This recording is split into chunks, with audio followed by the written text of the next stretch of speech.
Baik, ya terkait dengan Dai Group, ya kami juga ada produk yang kita sebut dengan Naza Agro. Ya, jadi kita membangun sebuah budaya, ya budaya untuk supaya kita kembali ke alam ya, ke nature gitu ya, ke alami. Ya, jadi kalau misalnya selama ini petani mengandalkan apa namanya pupuk-pupuk konvensional gitu ya. Nah, itu kan terkadang terkendala dengan ada yang namanya subsidi yang di apa namanya yang terbatas atau mungkin kelangkaan produk dan sebagainya. Nah, maka kami hadir di situ untuk melengkapi itu semua.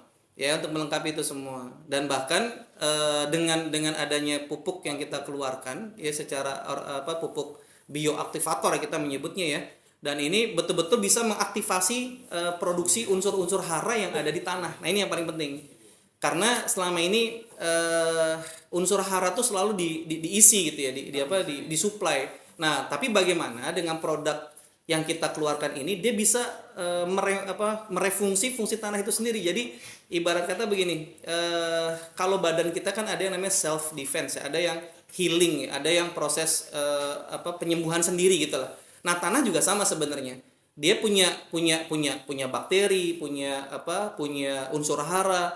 Nah, bagaimana bakteri-bakteri ini ya bisa berkembang biak di tanah sehingga dia bisa menghasilkan itu produk-produk unsur-unsur hara yang diperlukan oleh tanah itu sendiri gitu. Nah, ya, tanah menghasilkan, nah dimakan oleh tumbuhan-tumbuhan sehingga apa?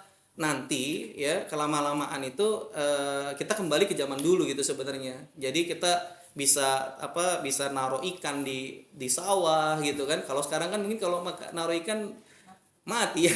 Bahkan belut juga udah nggak ada gitu. Kalau dulu kan kita mancing belut ya di sawah gitu kan.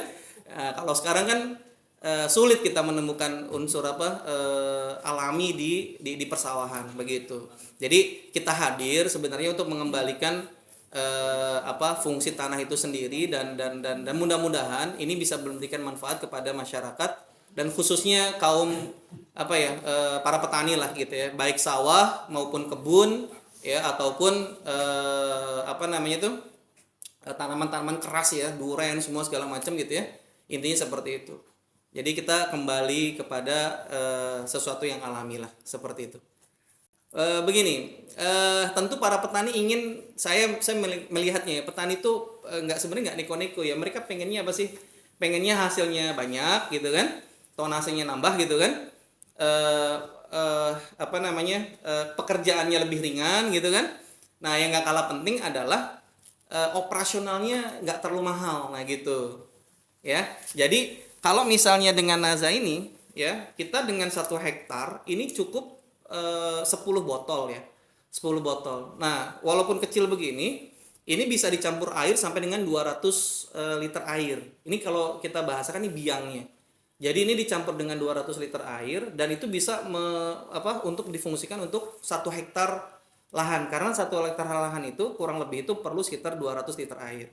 Ya tergantung tangkinya ya. Kalau tangki isinya sekitar 20 liter berarti kan 10 tangki kurang lebih begitulah. Nah, jadi kalau misalnya 1 hektar itu perlu 10 tangki, berarti tinggal dibagi 10 aja ini. Gitu. Nah, untuk penggunaan ini sendiri 1 hektar ini cukup 10 botol. Karena nanti digunakan dari sebelum dia tanam, ya dari proses sebelum tandur ya, sebelum bibitan sampai tandur sampai nanti umur 14 hari, 21 hari sampai ngebunting ya istilahnya itu di dunia pertanian itu udah mulai mengisi. Nah, itu dia sampai 4 kali semprot ya. Ini total 10. Nah, ini jadi memudahkan para petani. Jadi kalau sekarang tuh bercandaan kami di lapangan tuh gini, mau ngegarem gitu ya, mau mupuk gitu ya, yang selama ini berkilo-kilo kalau perlu 1 hektar tuh kurang lebih sekitar sekian ton gitu ya, sekian kilo gitu kan. Sekarang 1 hektar ya perlu gini aja dikantongin 10 botol pun cukup gitu. Jadi memang nanti langsung dicampur dengan air di tangki, di spray masing-masing. Begitu. Jadi sangat-sangat efektif secara pekerjaan, meringankan. Dan yang paling penting apa Bapak Ibu sekalian, hasilnya bisa menambah 20-30% tonasenya. Ya, kalau secara harga gimana? Ini harganya adalah 150.000 ya. Dan kalau 10 botol berarti kan cuma 1.500.000. Ya, kalau tambah urea ya paling nggak sekitar 2 juta lah gitu ya. Tambah-tambah yang lain sedikit gitu ya. Udah. Jadi nggak perlu yang tambahan-tambahan di luar sana itu yang kadang-kadang urea sendiri kan produk itu kan ada apa ya, keterbatasan subsidi atau keterlangkaan dan sebagainya. Nah, nanti gantinya dengan cukup ini. Ya, atau para petani gampangnya udah pakai aja yang subsidinya seadanya, nah sisanya pakai Naza Agro. Ya, dengan Naza Agro mudah-mudahan jadi solusi buat pertanian Indonesia. Amin.